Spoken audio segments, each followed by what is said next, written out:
Anak, kunin mo yung cellphone ko sa kwarto. May tumatawag ata. Ah, sige po, Nay. Sabi cellphone ni nanay. Anak, bilisan mo naman.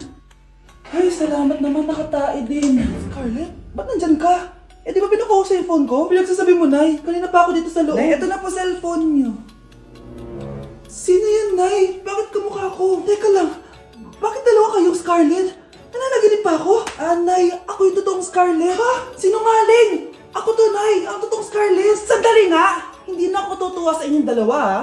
Isa lang ang solusyon dito. Magtatanong ako at kung sino makasagot ng tama, siya ang totoong Scarlett. Unang tanong, saan ako may balat? Balat? Ah, Nay! Sa puwet! Nay! Sa kifi. Tama! Kifi. Ha? Totoo ba, Nay? O, diba? Alam ko. Susunod na tanong. Ano ang timbang ko? Mukha kang 100 kilos, Nay. 75 kilos? Tama! 75 kilos! Yes! Huling tanong.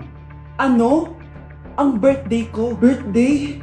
Mahina pa naman ako sa ganyan. April 14, 1977? April 15, 1977. Tama!